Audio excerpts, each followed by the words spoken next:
नमस्कार बच्चों, मैं राजिका अग्रवाल आपकी साइंस टीचर स्वागत करती हूँ आप सभी का आज की क्लास में। चलिए, जो है लास्ट क्लास के अंदर हमने डिस्कस किया था आपके जो विषम परमाणु होते हैं और क्रियात्मक समूह या प्रक्रियात्मक समूह जो होते हैं फंक्शनल ग्रुप्स के बारे में, जिसमें हमने क्या देखा, कौन कौन से फंक्शनल ग्रुप। सबसे पहला अपन ने देखा, अगर किसी हाइड्रोकार्बन चेन में क्लोरीन या ब्रोमीन जुड़ा हुआ हो तो आपके क्या बनाते हैं, क्लोरो या ब्रोमो एल्केन बनाते हैं। इसके बाद दूसरे नंबर पे हमने देखा कि अगर विषम परमाणु आपका ऑक्सीजन है तो उसके कौन कौन से फंक्शनल ग्रुप हो सकते हैं। सबसे पहला है अल्कोहल, जिसमें आपके OH ग्रुप लगा रहता है। इसमें जो प्रत्यय लगेगा वो कौन सा लगेगा, यानी कि अनुलग्न इसमें लगेगा ऑल, जैसे आपका मेथनॉल, एथेनॉल, प्रोपेनॉल, ब्यूटेनॉल। इसके बाद दूसरा हमने देखा एल्डिहाइड, तो RCHO, इसमें जो प्रत्यय लगेगा वो L प्रत्यय लगेगा, जैसे प्रोपेनॉल, ब्यूटेनॉल, पेंटेनॉल। इसके बाद हमने देखा कीटोन, तो CO ग्रुप अगर लगा हुआ हो, उसके दोनों कार्बन के दोनों साइड आपका एल्किल ग्रुप हो तो उसे अपन कहते हैं कीटोन। इसमें जो प्रत्यय लगता है वो लगता है ऑन, यानी कि प्रोपेनॉन, ब्यूटेनॉन, पेंटेनॉन। इसके बाद हमने देखा कार्बोक्सिलिक अम्ल, जिसमें आपका COOH ग्रुप लगा हुआ हो वो होता है कार्बोक्सिलिक अम्ल। इसमें जो अनुलग्न लगेगा वो लगेगा ओइक अम्ल, और आपका क्या बन जाएगा, प्रोपेनोइक अम्ल, ब्यूटेनोइक अम्ल, इस तरीके से। अब आज की इस क्लास के अंदर हम कार्बनिक यौगिकों के रासायनिक गुणों के बारे में पढ़ने वाले हैं। यानी कि रासायनिक गुण आते ही आप क्या समझ गए कि इसमें हमें केमिकल रिएक्शंस पढ़नी है। तो सबसे पहले अपन आते हैं कार्बनिक यौगिकों के रासायनिक गुण में दहन पे। तो आपको पता है कोई भी चीज है उसको जलाने के लिए अपन को किसकी जरूरत होती है, ऑक्सीजन की जरूरत होती है या नहीं होती। तो देखो, कार्बन वायु की उपस्थिति में जलकर ऊष्मा व प्रकाश के साथ कार्बन डाइऑक्साइड गैस देता है। जैसे यहाँ पर इन्होंने क्या किया, मेथेन को बर्न किया ऑक्सीजन की उपस्थिति में, तो आपके कार्बन डाइऑक्साइड, ऊष्मा और प्रकाश। देखिए, इस चीज को इस तरीके से समझिए। यहाँ पर मेरे पास एक कार्बनिक यौगिक है, ये क्या है, मीथेन। क्या है ये, मेथेन है। अब इस मीथेन को हमने क्या किया, दहन किया। तो आपको पता है किसी भी चीज को जलाने के लिए किसकी रिक्वायरमेंट, ऑक्सीजन की रिक्वायरमेंट। तो ऑक्सीजन की उपस्थिति में जल के इसने किसका निर्माण किया, कार्बन डाइऑक्साइड का, पानी का, और साथ के साथ आपके ऊष्मा या प्रकाश जो है यहाँ पर आपको मिला। तो यानी कि आपके कार्बनिक यौगिकों को जब जलाया जाता है तो कार्बन डाइऑक्साइड गैस और ऊष्मा या प्रकाश अपन को मिलता है। इस समीकरण को संतुलित करना आप लोगों की जिम्मेदारी, ठीक है। दूसरा देखिए, अगर फॉर एग्जाम्पल मैं यहाँ पर लेती हूँ आपके क्या, एथेनॉल। क्या लेती हूँ, एथेनॉल। एथेनॉल का फॉर्मूला होता है C2H5OH। एथेनॉल को हम इथेनॉल भी कहते हैं। इसको बर्न किया, तो यानी कि इसको जब जलाया, इसका जब दहन किया, तो आपके क्या बना, इधर कार्बन डाइऑक्साइड गैस, पानी का निर्माण हुआ, और साथ के साथ आपको ऊष्मा जो है यहाँ पर प्राप्त हुई। ये जो आपका इथेनॉल है, इसको जब हमने जलाया, यानी कि इसका जब दहन किया, कंबशन ऑफ इथेनॉल, इसको हम इस एक्सपेरिमेंट के थ्रू समझ सकते हैं। इस एक्सपेरिमेंट में मैंने क्या किया, एक बीकर लिया, इसमें मैंने जो है इथेनॉल डाल दिया। अब इसके अंदर जब मैंने इथेनॉल डाला और उसके बाद मैंने इसमें आग जला दी, यानी कि इसको बर्न किया, तो ऑक्सीजन की उपस्थिति में बर्न होने पे आपको यहाँ पर प्रोडक्ट क्या मिल रहा है, कार्बन डाइऑक्साइड और पानी मिल रहा है। तो अब देखिए, जब इसको जलाया और इसको जला के इसमें डाला मैंने बीकर में, तो आपके एकदम से यहाँ से क्या निकली, ये कार्बन डाइऑक्साइड गैस निकली, नहीं निकली। तो ये तो हुई आपकी कार्बन डाइऑक्साइड गैस। इसके साथ साथ जब इस बीकर में मैंने देखा कि इथेनॉल डाला, उसको पूरा सुखा दिया और जलाया, उसके बाद इसमें से जो है पानी निकल के आया, यानी कि अपना प्रोडक्ट क्या बना, इधर साथ के साथ पानी भी बना। तो ये जो है आपके कौन सा एक्सपेरिमेंट हुआ, कंबशन ऑफ इथेनॉल, यानी कि आपने जो है इथेनॉल को जलाया, उसका दहन किया। आ गई कि नहीं आ गई बात समझ में? तो इस रिएक्शन से आपको समझ में आया पहला कार्बनिक यौगिकों का रासायनिक गुण दहन। देखिए इधर, कोयला व पेट्रोलियम ईंधन के दहन पर सल्फर व नाइट्रोजन के ऑक्साइड का निर्माण होता है, जो कि आपके क्या होते हैं, पर्यावरण प्रदूषक। अगर आपको पता हो कि आपके जो है SO2 और NO2 ये क्या है, सल्फर के और नाइट्रोजन के ऑक्साइड है, ये क्या करते हैं, ऊपर जाके जलवाष्प के साथ अभिक्रिया करते हैं। वायुमंडल में जाके जब ये जलवाष्प के साथ अभिक्रिया करेंगे, जलवाष्प का मतलब होता है वाटर, तो जब इन्होंने पानी के साथ अभिक्रिया की तो इन्होंने क्या बना लिया, H2SO4 और साथ के साथ नाइट्रिक एसिड यानी कि HNO3 बनाया। अब ये जो आपके सल्फ्यूरिक एसिड है और नाइट्रिक एसिड है, ये क्या करते हैं, वर्षा के जल के साथ मिक्स हो जाते हैं और उस नीचे जो है धरती पे आते हैं वर्षा के जल के साथ। तो ऐसी जो रेन होती है उसे अपन क्या कहते हैं, एसिड रेन कहते हैं। क्या कहा जाता है, एसिड रेन कहा जाता है, जिसकी pH 5.6 से कम होती है, तो इसको अपन कहते हैं अम्ल वर्षा। अब आपको पता है एसिड रेन जो आपकी होती है वो पेड़ पौधों के लिए सही नहीं है, जो आपके जलीय जंतु होते हैं उनके लिए सही नहीं है, हमारी स्किन के लिए ठीक नहीं है। तो यानी कि ये क्या हुए, आपके पर्यावरण प्रदूषक हुए, सल्फर के ऑक्साइड और नाइट्रोजन के ऑक्साइड।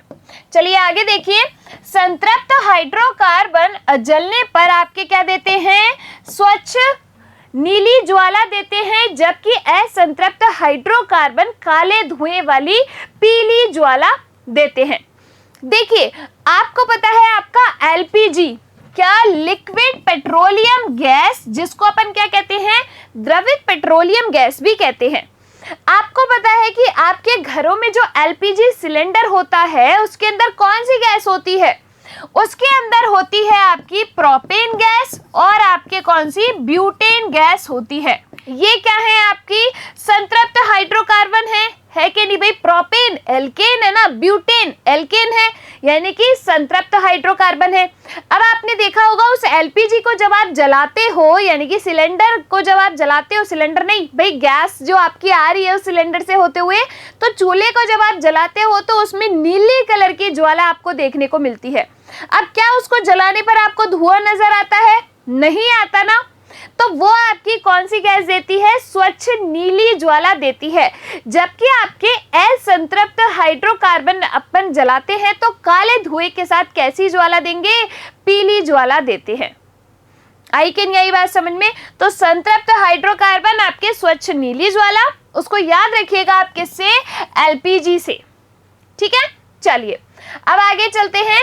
नेक्स्ट देखिए, ऑक्सीकरण अभिक्रिया। पहली तो आपकी कौन सी हो गई, पहली हुई दहन, दूसरी आती है ऑक्सीकरण, वह अभिक्रिया जिसमें कार्बनिक यौगिक ऑक्सीकारक तत्व की उपस्थिति में, ऑक्सीकारक क्या होता है, ऑक्सीडाइजिंग एजेंट होता है जो सामने वाले का ऑक्सीकरण कर दे और खुद का अपचयन कर ले। ऑक्सीकरण का मतलब क्या होता है, ऑक्सीजन का जुड़ना, चैप्टर 1 के अंदर हमने पढ़ा है ना, ऑक्सीकरण का मतलब होता है ऑक्सीजन का जुड़ना।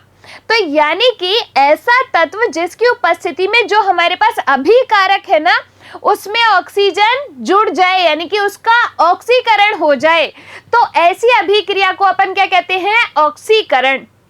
देखिए तो आपके वह अभिक्रिया जिसमें कार्बनिक यौगिक ऑक्सीकारक तत्व की उपस्थिति में ऑक्सीजन लेते हैं और दूसरे कार्बनिक यौगिक का निर्माण करते हैं, उसे अपन क्या कहते हैं, ऑक्सीकरण अभिक्रिया। कार्बनिक यौगिकों के रासायनिक गुण की दूसरी अभिक्रिया। ऑक्सीकारक क्या होता है, जो सामने वाले का ऑक्सीकरण करे, यानी कि उसको oxygen they they. For example यहाँ पर देखिए कि मेरे पास क्या है, मान लीजिए कि CH3CH2OH, ये क्या है आपका, इथेनॉल है। क्या है ये आपका, इथेनॉल।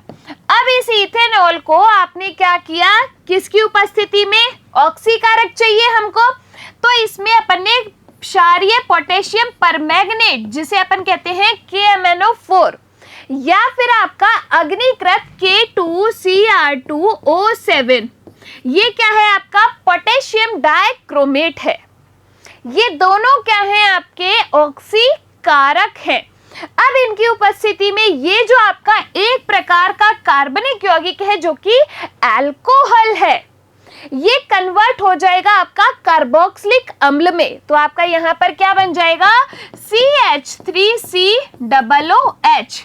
कार्बोक्सिलिक अम्ल में आपको पता है ना आपका क्या होता है, RCOOH, ये क्या है आपका कार्बोक्सिलिक अम्ल, और ये ROH, ये क्या है आपका अल्कोहल। पढ़ा ना अपन ने जब फंक्शनल ग्रुप पढ़े।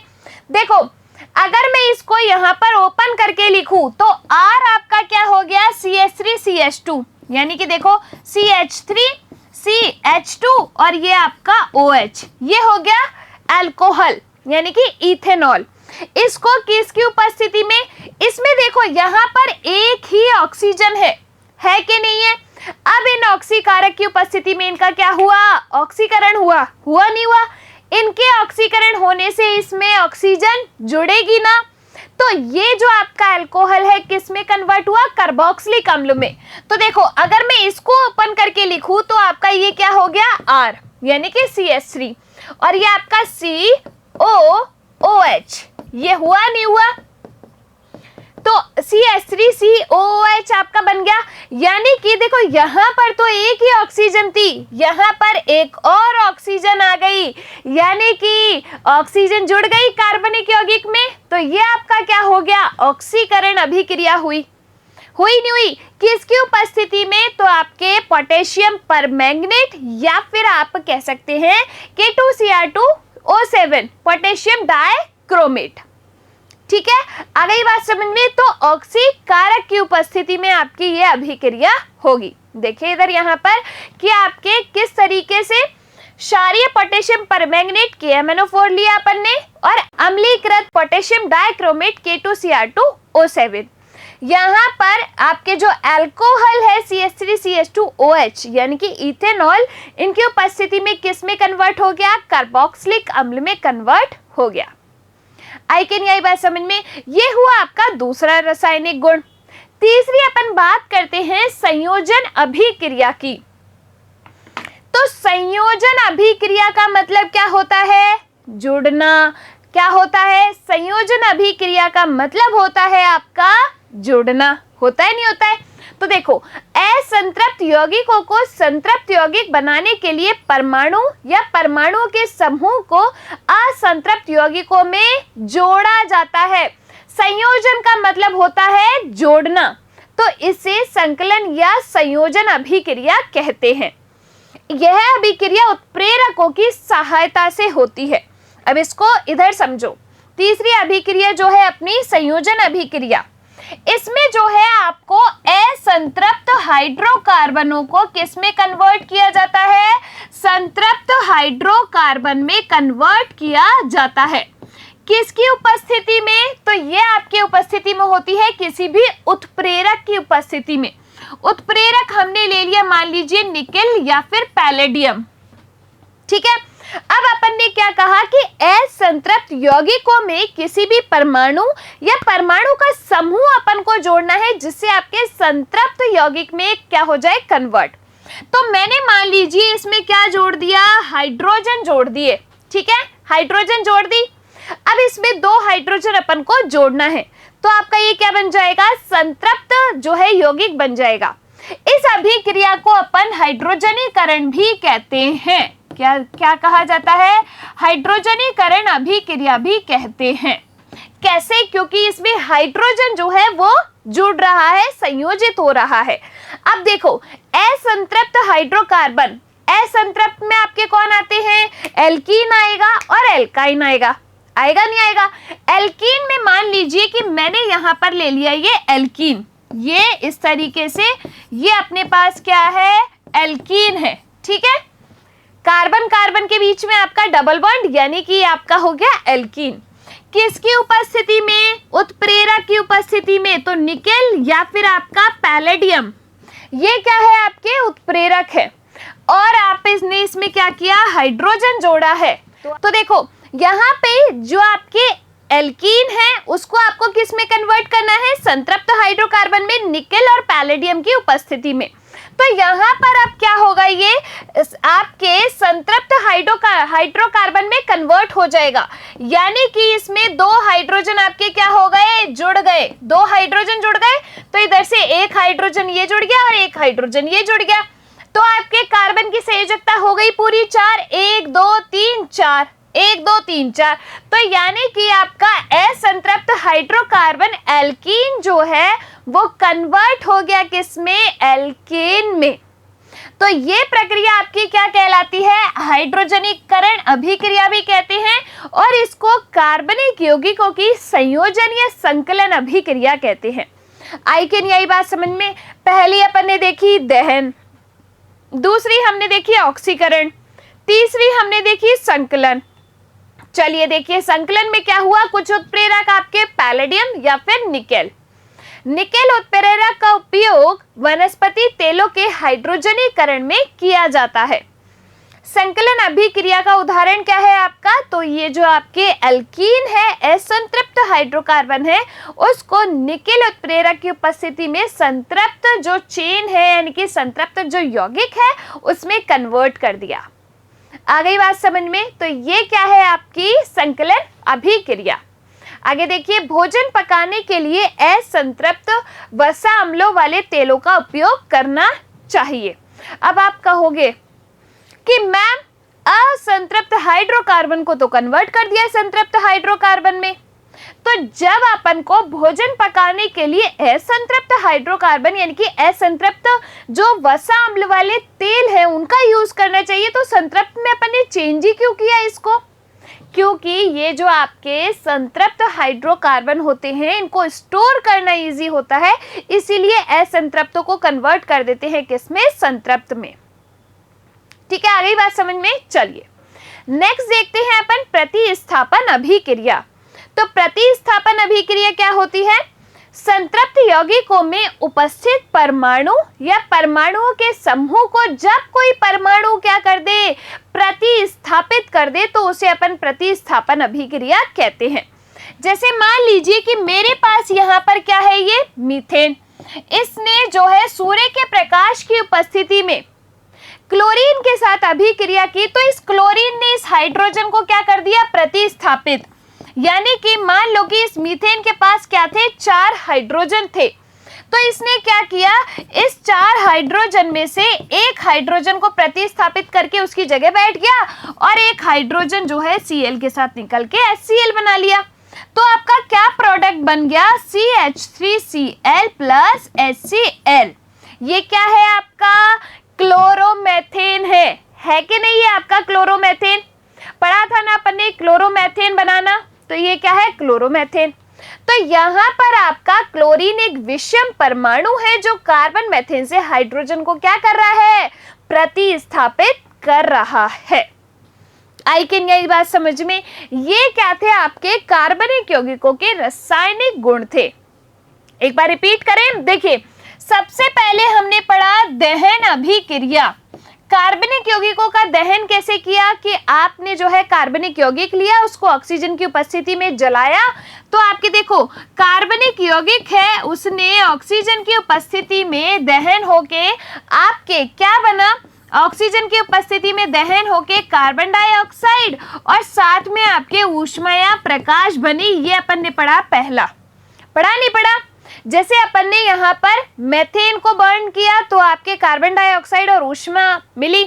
अगर आपने यहाँ पर एथेनॉल को बर्न किया तो आपके यहाँ पर कार्बन डाइऑक्साइड, पानी और ऊष्मा अपन को मिली। दूसरा हमने क्या देखा, ऑक्सीकरण अभिक्रिया देखी। तो ऑक्सीकरण अभिक्रिया के लिए किसकी जरूरत हुई, अपन को ऑक्सीकारक की जरूरत हुई। ऑक्सीकारक में अपन ने क्या लिया, पोटेशियम परमैंगनेट यानी कि KMnO4 या फिर अपना जो है पोटेशियम डाइक्रोमेट K2Cr2O7, उसकी उपस्थिति में अपन ने रिएक्शन कराई। तो इसमें क्या हुआ, ऑक्सीकरण अभिक्रिया के अंदर जो ऑक्सीकारक है वो क्या करेगा, एक कार्बनिक यौगिक को ऑक्सीजन दे के दूसरे कार्बनिक यौगिक में कन्वर्ट कर देता है। यानी कि आपका जो अल्कोहल है वो कन्वर्ट हो गया कार्बोक्सिलिक अम्ल में। ठीक है, तीसरी जो अभिक्रिया हमने यहाँ पर देखी वो कौन सी थी? संयोजन अभिक्रिया या अपन कह सकते हैं संकलन अभिक्रिया, जिसमें क्या हुआ कि कोई भी आपका जो कार्बनिक यौगिक है उसमें परमाणु या परमाणु का समूह अपन ने जोड़ दिया और आपके असंतृप्त यौगिक संतृप्त यौगिक में कन्वर्ट हो जाता है। अब ये जो अभिक्रिया होती है किसी न किसी उत्प्रेरक की उपस्थिति में होती है। इस उत्प्रेरक में अपन लेते हैं या तो निकेल या फिर आपका पैलेडियम। तो आपके असंतृप्त हाइड्रोकार्बन संतृप्त हाइड्रोकार्बन में कन्वर्ट हो जाते हैं, यानी कि इसमें हाइड्रोजन जो है जुड़ जाता है। इस अभिक्रिया को अपन कहते हैं हाइड्रोजनीकरण अभिक्रिया। ठीक है, चौथी जो अपन ने पढ़ी वो आपकी कौन सी है? प्रतिस्थापन अभिक्रिया। तो प्रतिस्थापन अभिक्रिया में क्या हुआ भाई कि आपके जो है इसमें कोई भी परमाणु या परमाणु का समूह कार्बनिक यौगिक से हाइड्रोजन को प्रतिस्थापित कर देता है। जैसे आपके जब आपने मीथेन की रिएक्शन कराई क्लोरीन के साथ सूर्य के प्रकाश की उपस्थिति में, तो क्लोरीन ने आपके हाइड्रोजन को प्रतिस्थापित कर दिया और क्या बना लिया? क्लोरोमेथेन बनाया। यानी कि इसमें जो क्लोरीन है वो क्या है? आपका विषम परमाणु है जिसने हाइड्रोजन को प्रतिस्थापित कर दिया। तो ये पढ़ा अपन ने आज की क्लास में कार्बनिक यौगिकों के रासायनिक गुणों के बारे में। नेक्स्ट क्लास में हम पढ़ेंगे कार्बनिक यौगिकों के बारे में कुछ और बातें। तब तक के लिए आप लोग इसको पढ़ते रहिए, प्रैक्टिस कीजिए, खुश रहिए, स्वस्थ रहिए। धन्यवाद।